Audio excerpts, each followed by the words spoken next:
করুন। তৃণমূল কংগ্রেস জিন্দাবাদ। মমতা বন্দ্যোপাধ্যায় জিন্দাবাদ। অভিষেক বন্দ্যোপাধ্যায় জিন্দাবাদ। 26 বিধানসভা নির্বাচন, তার আগে জেলা জুড়ে একের পর এক যোগদান কর্মসূচি হয়ে চলছে তৃণমূল কংগ্রেসে। সেই মতো সোমবার রাতেও ফের এক যোগদান কর্মসূচি হলো তৃণমূল কংগ্রেসের জেলা কার্যালয়ে, যেখানে যোগদান করেন মাথাভাঙা 1 নম্বর পঞ্চায়েত সমিতি এলাকার বিজেপির পঞ্চায়েত সমিতির সদস্য গোপাল বর্মন। এদিন তিনি তৃণমূল কংগ্রেসের জেলা কার্যালয়ে তৃণমূলের জেলা সভাপতি অভিজিৎ দেবভৌমিকের হাত ধরে তৃণমূলে যোগদান করেন। সেখানে অভিজিৎ দেবভৌমিক ছাড়া উপস্থিত ছিলেন মাথাভাঙা 1 নম্বর পঞ্চায়েত সমিতির সভাপতি রাজিবুল হাসান, জেলা পরিষদ সদস্য ধনীরাম অধিকারী থেকে শুরু করে আরো অন্যরা। এদিন তৃণমূলের যোগদান বিষয়ে কি বললেন তৃণমূলের জেলা সভাপতি এবং বিজেপি থেকে তৃণমূলে যোগদান করা বিজেপির পঞ্চায়েত সমিতির সদস্য, শুনুন তাদের প্রতিক্রিয়া।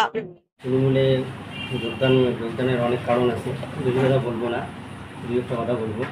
কারণ 2016 সাল থেকে আমি দলটা অ্যাক্টিভভাবে করি, ভারতীয় জনতা পার্টি অ্যাক্টিভভাবে করি, কিন্তু বিগত 2024 সাল থেকে আমাকে মানে একটা গোষ্ঠীবন্ধর ভাবে দেখে আর কি। ওরা কোনো মিটিং মিছিলে ডাকে না, কারণ আমার পাশের জনসাধারণ আছে, তারপরে আমাকে মিটিংয়ে ডাকে না। এখন আমি দেখতেছি এখন সেই দলে থাকা আমার পক্ষে সম্ভব না। আর দেখতেছি মমতা ব্যানার্জির উন্নয়ন দেখে।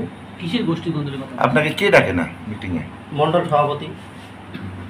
আপনার এলাকা থেকে তো বিজেপি জেলা সভাপতির বাড়ি আপনার এলাকাতেই। আমার এলাকাতে না, ও মাথাভাঙা বিধানসভায়, কিন্তু খুব কাছাকাছি। খুব কাছাকাছি। বলছিলাম যে 2024 থেকে হচ্ছে, হ্যাঁ, সে এখন কেন আপনি হঠাৎ তৃণমূলে যোগদান করলেন? এতদিন কেন করলেন না? দেখুন, দেখতেছি তো মমতা ব্যানার্জির উন্নয়নটা দেখে তো আমি আজকে তৃণমূল কংগ্রেসে যোগদান করব। এলাকার বিধায়কের সাথে কথা হয়েছে? এলাকার বিধায়ক আপনার সাথে যোগাযোগ করে না? বিধায়ক যোগাযোগ করে না, বিধায়কে দেখাই পাই না। কোথায় পাবো বিধায়ক? কারণ ওই বিধায়ক থাকে কোথায়, লালবাজার, আসেই নাই দিকে, কোনো তো উন্নয়নও করেনি। মানে আপনার সঙ্গে কোনো যোগাযোগ করেন না নাকি? আপনার নামটা একটু বলবেন। গোপাল বর্মন, পঞ্চায়েত সমিতি। আমাদের জানেনি যে বিজেপি থেকে যারা জনপ্রতিনিধিরা একের পর এক যোগদান করছে। এর আগে আমরা 187তম পঞ্চায়েত সদস্যকে জয়েন করিয়েছি। আজকে আমরা জয়েন করেছি পঞ্চায়েত সমিতি। পঞ্চায়েত সমিতি ইতিমধ্যে প্রায় 10 জনের উপর গ্রাম পঞ্চায়েত সমিতি আমাদের দলে যোগদান করেছে। তো ইনি হচ্ছেন গোপাল বর্মন, মাথাভাঙা 1 নং ব্লকের কুশামারি গ্রাম পঞ্চায়েতের, উনি সেখান থেকে নির্বাচিত হয়েছে।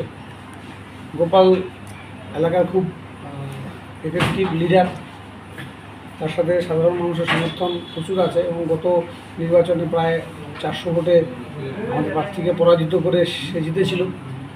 আজকে গোপাল বর্মনকে আমাদের দলে যুক্ত করতে পেরে আমরা আনন্দিত এবং আগামীতে কুশামারি গ্রাম পঞ্চায়েতের অনেকাংশেই আমরা দল লাভবান হবে। এটা আমাদের পঞ্চায়েত সমিতির সভাপতি সাগরের নিজের অঞ্চল, আমাদের জেলা পরিষদের মেম্বার এখানে ধনীরাম সেও আছে, আমাদের মাথাভাঙা মিউনিসিপ্যালিটির চেয়ারম্যানও আছে। মাথাভাঙা 1 নং ব্লকের পঞ্চায়েত সমিতিকে আমরা তাদের উপস্থিতিতে যোগদান করাচ্ছি। আপনি কি দীর্ঘদিন ধরে চোখের সমস্যায় ভুগছেন? দূরের কোনো দৃশ্য দেখতে সমস্যা হচ্ছে? ঝাপসা দেখা, চোখ লাল হয়ে যাওয়া বা চোখে জল পড়া সহ সব সমস্যার স্থায়ী সমাধান এখন চোখের আধুনিক চিকিৎসার নির্ভরযোগ্য প্রতিষ্ঠান মা অপটিক্যালে। আমাদের এখানে প্রতি মঙ্গলবার, বুধবার, বৃহস্পতিবার, শুক্রবার এবং রবিবার রোগী দেখছেন মাথাভাঙা মহকুমা হাসপাতালের স্বনামধন্য চক্ষু রোগ বিশেষজ্ঞ ও সার্জন ডক্টর বিপ্লব কেতন সাহা। তাই আপনি এবং আপনার পরিবারের কারো চোখের সমস্যার সমাধানে আজই যোগাযোগ করুন মাথাভাঙা কলেজ মোড়ে মা অপটিক্যালে। আমাদের যোগাযোগ নাম্বার 9563975032। বিশেষ দ্রষ্টব্য, আমাদের এখানে সুলভ মূল্যে চশমার ফ্রেম, পাওয়ার গ্লাস এবং সানগ্লাস পাওয়া যায়।